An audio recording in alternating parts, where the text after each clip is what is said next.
Welcome back everyone, hope you're doing well. In this video, I'll be teaching you how to use hybrid. This strategy has been extremely popular for so many years and it kind of fell off when Tunnel 16 came and Tunnel 17. Even in Tunnel 15 it was kind of scuffed, but now with the equipment and the new tricks, it is extremely powerful. So without further ado, let's jump into the comp. This is what I've cooked up. What I'm gonna do is an RC charge into a kill squad into hybrid. The setup is quite slow, but because hybrid is quite fast, it is extremely worth it. And you need as much value as possible. So an RC charge, recall, then after you send your kill squad with your king and your queen, and then after you send your hybrid. That's the plan. So let's start with the troops. So here I have two baby dragons. They're just here for funnel, not too big of a deal. I have a wall breaker. That's going to help to open the compartment for my king to enter and hopefully the queen. But most importantly, your king. He needs to go inside the compartment during the kill squad. He doesn't have to follow the log launcher, but he has to enter somewhere in the base, inside. I have one golem. The golem will help to protect my king and my queen, as well as my log launcher. That's its entire job. So, like I said, two baby dragons help funnel. I have one Valkyrie here. It's going to help to reduce any types of skeleton traps, which can be annoying and slow down the attack, especially for my kill squad. But she can also be used as a cleanup or as a funnel unit. And here you have the star of the show, hybrid. 19 miners, 18 hog riders. They're extremely quick, and because there's so many, if you're able to keep them alive, they're so powerful. They just act like a razor through the base. They destroy everything in their pathing. It is extremely good. They could be a little bit frail, but other than that, they're very strong together. I have one apprentice warden just to keep the HP quite high, because with the warden I'm not going to use the life gem. I have one ice golem. This is going to help to mitigate any types of damage further in the base or earlier on. Basically, it's to help to tank for, let's say, the ricochet cannon, and then once he dies,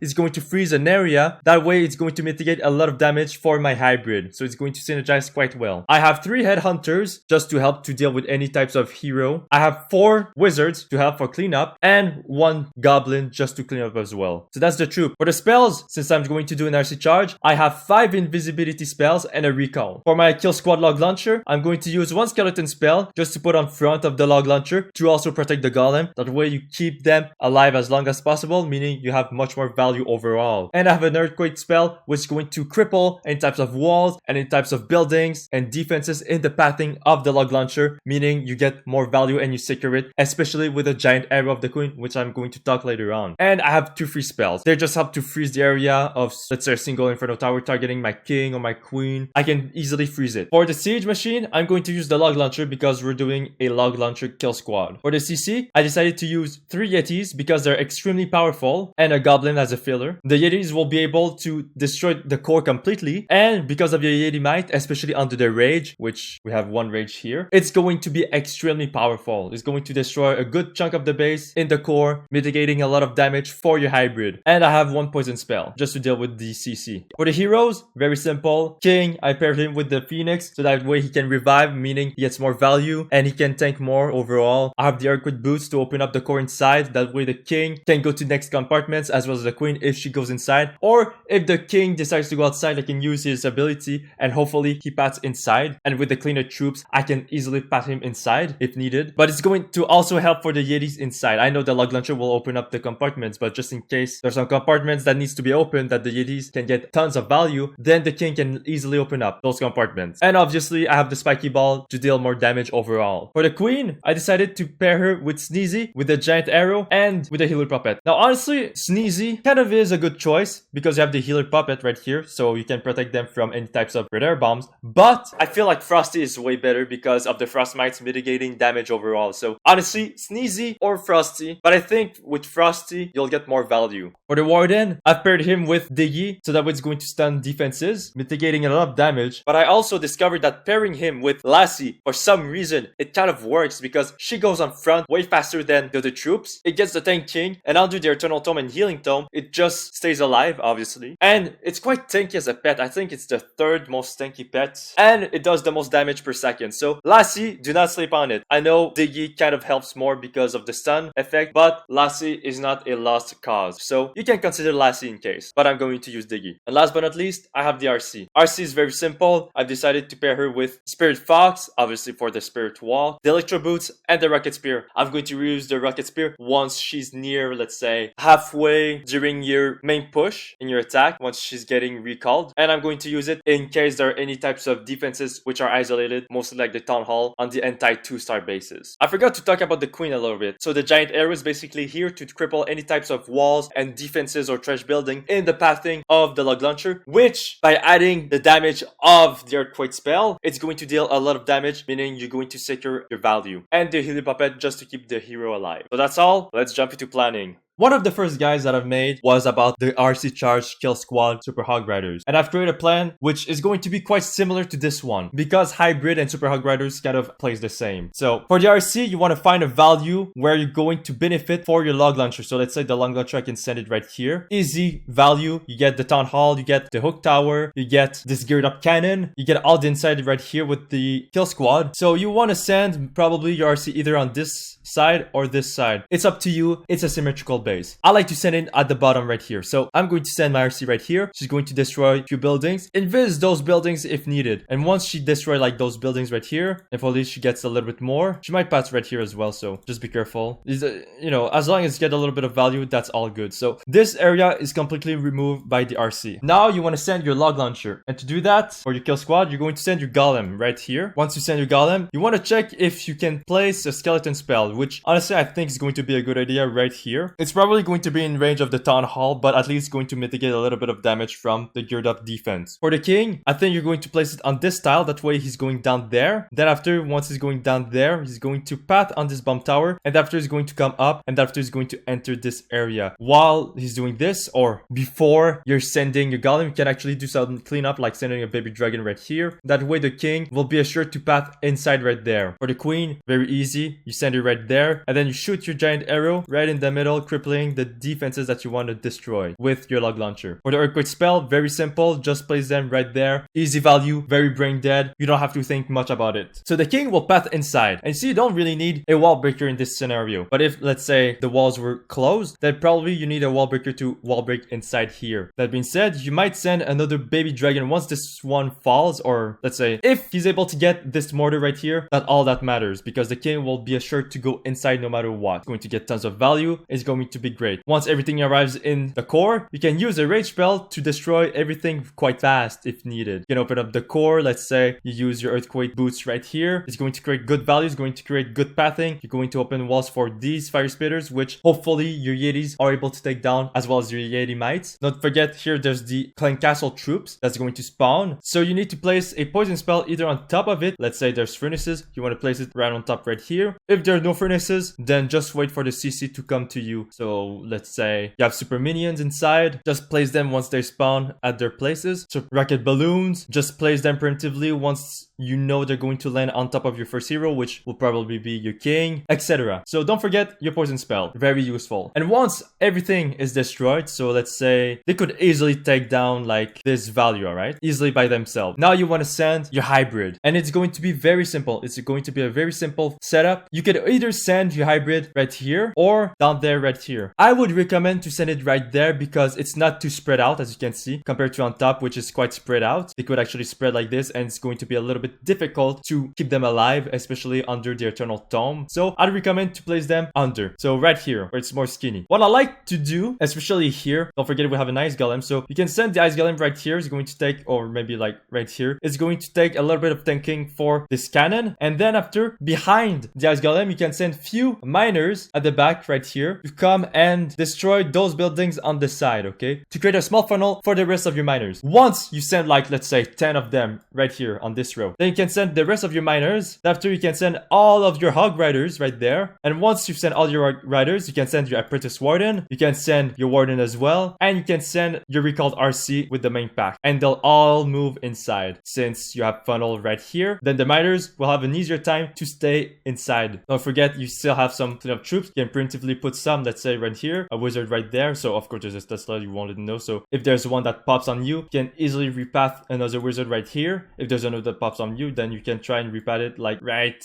in the corners where there won't be any range, hopefully. If not, well, that's okay, I guess. It's just going to clean up the base quite faster. So they're all going to path right here all around, and I'd say like around this area, it's where you want to use your Eternal Tome, where everything's going to get healed, and they might kind of spread a little bit. And I think this is the area where you want to also use your RC ability, where she can actually get this monolith right here because it's a little bit isolated. And she can also get like other defenses, which is going to help to clear out the base. Once that's done, the remaining miners and hog riders are just going to path right here. Don't forget to use your free spell, like right here or right there. It's going to help mitigate a lot of damage. Even on the scatter shot, do that. It's going to help a lot. So they're going to path right here. And then after, it's pretty much the end, and it's all about beating the time. And since it's a very fast attack, you don't really have to worry about time. You have to worry, however, sending them at around 1 minute 45 or 1 minute 30 of the attack, so that you don't risk a time fail. I'd say like 1 minute 30 is like the limit of it if everything goes well. But yeah, that's the attack basically. So we start with an RC charge, very easy RC charge. Then after, once their charge is done right here, you send your log launcher next to it with your kill squad. They're going to get good value. And then after, you send few miners on the side to really keep your rest of the miner in the main pack inside the base. And those miners will also join the main pack if they're still alive. Use an ice golem at any time, so you could actually send like an ice golem right here if you need. I decided to put it on front so that it can actually mitigate a lot of damage to begin with. And then after, use your rocket spear once you see some defenses isolated, like this monolith right here, which you can't really see anymore because all drawn on top. But the monolith right here, it's quite isolated. The hog riders won't naturally go there, so they're all going to continue pathing here. You can use your eternal tome right here to keep everyone safe, and that's it. That's the attack. Put some clean out troops, like say right there, a wizard, a goblin, maybe on this elixir pump. Once this archer tower is gone, that's it. That's the attack. So let's jump into an example of an attack. Like always, I'm going to showcase the attack at 1 time speed. That way you can see the flow of the attack. And then after, I'm going to talk more in detail of this attack. So if you want to skip this part, I'm going to put a timestamp where you can skip to it. So without further ado, let's start the attack.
Let's not forget, we're going to start with an RC charge to get as much value as possible. Thereafter, we're going to recall her. And next to your RC charge value, we're going to send our log launcher kill squad. And then after, either side, on the thinner parts of the base remaining, we're going to send our hybrid. So let's start the attack.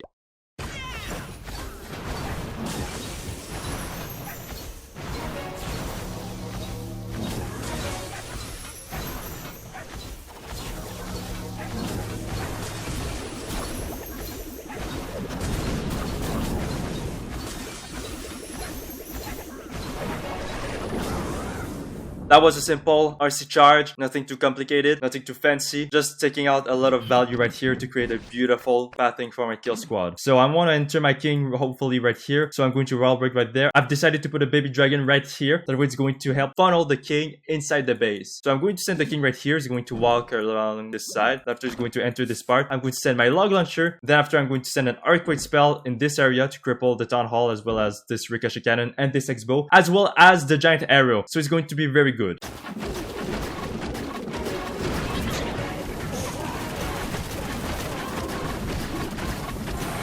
Alright, so perfect. So right here, as you can see, I didn't deploy my giant arrow right away because once I deployed my queen, I've realized that the value wouldn't be good if I just deployed my giant arrow because she wasn't targeting this side, you know, like she was targeting another part of the base. So very important, I decided to wait a little bit, and I've seen the enemy hero right here, so the enemy RC, and I said, I'm going to wait until my queen locks on this enemy hero, and then after I'm going to shoot my giant arrow, and look at this, it actually works perfectly. It crippled the buildings that I wanted to cripple, which was this town hall, this ricochet cannon, and this X-bow. The rest right here are just a bonus.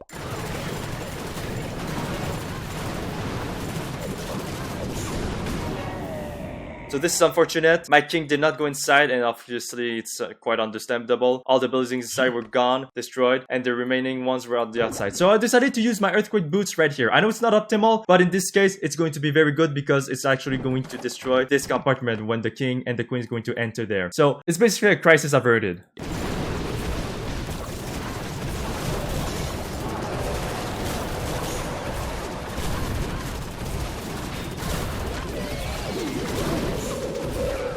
So I've raised my king here so that it can destroy this compartment. Very important. It got all the value needed. And then after, my Yetis right here are going to be able to destroy this town hall. As you can see, it's very low HP. And with the log launcher logs, shots, the giant arrow, the earthquake as well, it's just too much to handle. And the town hall will fall to those 3 Yetis, especially with the Yeti might. Now, I've started to send my hybrid. As you can see, I started to place some miners on the side. That way, they're going to destroy those buildings. And once that's done, I'm going to send the rest of my miners right here, so that way they can go right there and pass with the main pack. I'm going to send the Hog Riders, as you can see right here. After, I'm going to send my Prince Warden, my Warden, Recall Marcy, and that's going to be beautiful.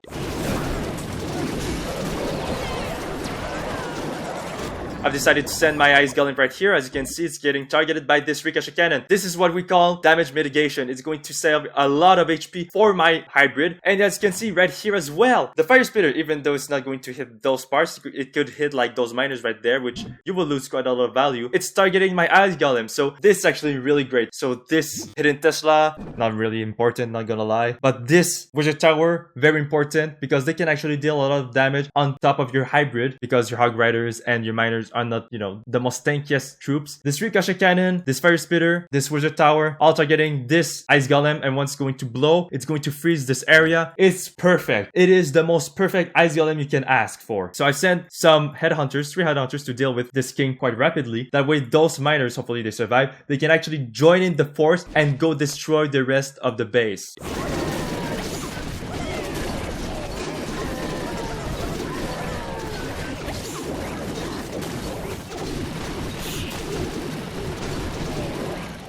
So here I could have froze this area, but the base was completely destroyed. I still have my RC ability. I still have 2 free spells that I haven't used yet. I just decided to sprinkle some cleanup troops on the side, and at the end I'm going to sprinkle more cleanup troops. But that's just to show how powerful this attack is.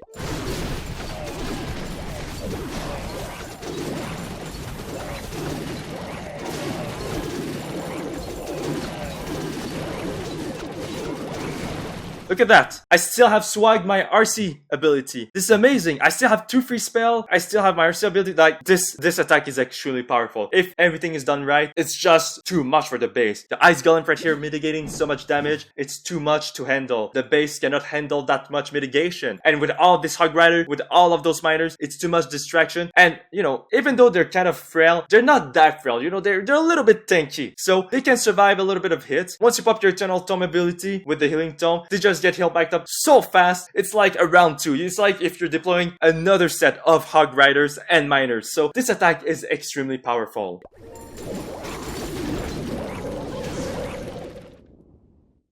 It is so fun. It is so powerful. It is so amusing and hilarious. I love this attack so much. I usually use Super Hog Riders in my attacks, but sometimes I like to mix up things and use Hybrid because it's still very powerful. It's a little bit more risky than the Super Hog Riders, but it is so much more fun. It is so much more nostalgic, and because there's so much more troops, it's kind of like more forgiving if you're able to use your Eternal Tome at the right time. I don't know how to say this, but it's like you definitely have like a little bit of an edge over Super Hog Riders from time to time. But Super Hog Riders are definitely more safe. So that's the attack. In conclusion, this attack is so fun. It actually brings justice to Hybrid, a very old but very popular and never forgotten strategy. And with the new buffs to miners, I think on health, I don't know if on DPS, but definitely on health, they're definitely more tanky. This attack is definitely more worth it to use. It's actually insane. So that's it. Thank you guys for watching. I hope you guys enjoyed this little guide. If you have any strategies that you want me to cover up, let me know in the comments below. And that being said, thank you guys for watching. I'll see you guys in the next guide.